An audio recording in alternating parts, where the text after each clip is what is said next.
Hey everybody, and welcome to our exclusive Big Brother Canada 4 exit interview show. Now, look, you're probably wondering, what is this show all about? It's about you guys. Every single week on Thursday night when the house guest is eliminated, you need to tweet myself or Dana right there at Reality Recaps or at D Goodyear and send us your question for the evicted house guest. And then we'll ask the best ones right here on this show. Now, if you're watching on our website, comment below. We want to know what you guys think. If you're listening in iTunes, 5-star rating and a nice review. YouTube, you can click on these buttons, thumbs up and subscribe. Those are great ways to help support our show for free. But free isn't gonna get you backyard interviews where you're asking your questions live to the house guests. Oh, that's right. We've been invited to the backyard and we're going to get to do all of the finale interviews live taking your questions, but it kind of costs a lot of money to get there. So if you're not, consider becoming a patron. YourRealityRecaps.com/patron. You get access to the patron-only Facebook groups, shows and content only for patrons, spoilers that we can't post publicly, so much more. But most importantly, it really is what keeps our website up and running. It's simple, it's easy, you do it right through PayPal. You can also make a one-time PayPal donation over there too. So check it out because we need your help and we only got like a month and a half or two left. So check that out. And if you want to see all of our Big Brother Canada 4 content, head over to YourRealityRecaps.com/BBCan4. You'll see our blogs, our shows with past house guests and house guests from other Big Brother seasons. You know, we do a lot of shows here at Reality Recaps. We don't just do Big Brother Canada, but live feed updates, so much more. Check it all out over on our website. But enough about that. Let's get to what you really want to hear from and who you want to hear from, the evicted house guest this week. Hey Mitch, it's Dana from Your Audio Recaps. How are you? Good, how are you? I love your show. Thank you. I'm good. Okay, let's get to it.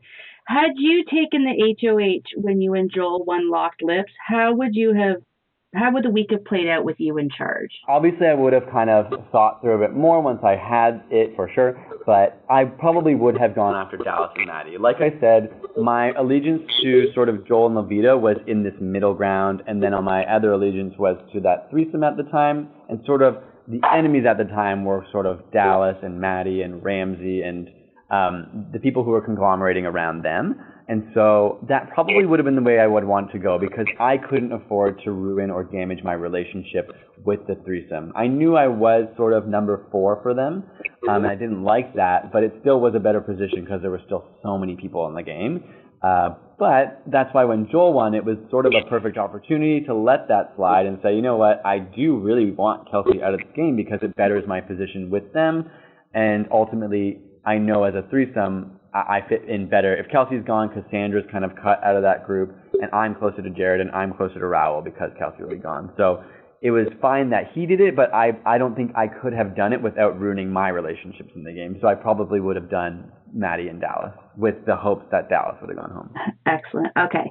Now, had you gotten to know Tim earlier in the game, would you have teamed up and worked with him? I think earlier in the game I was not prepared to, and I think that might be something that is what got me in the end, but Tim is smarter than everyone thinks.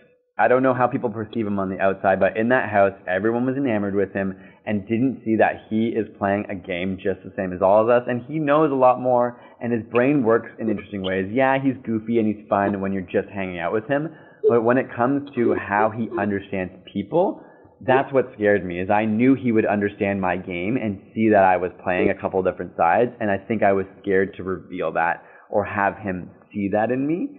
And initially I just thought I need to get Tim out because he's the person in this game that will expose my game and be a problem for me. And so maybe I should have still been closer to him because, you know, you keep your enemies closer is what they say, but there's something about it that I never really trusted his motives in this game because he put it off like he didn't care, he'd never seen the show, he's just here to have fun, he only knows how to tell the truth, and the image he built for himself, everyone thought was real, but I thought was a lie, and that scared me, and I had no one to talk to about it.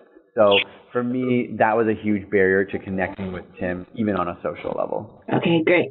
So now, do you think that keeping your real job a secret prevented you from getting closer to people in the house? And would you do it the same way? It might have. I had a fear going in that if people, I had a fear that someone might recognize me and that could be used against me. And that's why I didn't say it, because I didn't want to be up on the block, even in a situation this week, and have someone say, you know what, Mitch has all this other stuff, he has an established career and a thing outside of here that he can go do. It's not so sad if we cut him because this isn't make or break for him. And I didn't want that perception to ruin my game. And so, yeah, it may have affected my ability to really open up and connect with people because I was hiding something. And I'm sure in some ways, subconsciously, maybe people knew that. I didn't talk that much about my job unless I was really pride and I have to make up stuff about editing. But at the same time, most of the things, I was able to talk about my relationship with my boyfriend and how I work with him. And my lie about being a video editor was still twisted from the truth. It was just missing the sort of established success that we have from ASAP Science. But, the relationship and my life living in the business that I have was still able to come out in some ways. But it was kind of sad. It was one of the hardest things for me to not be able to talk about that because it's so significant to me, and these people became my friends in my reality, and not being able to open up about my life and the things that make me really happy and the struggles that I've gone through was hard.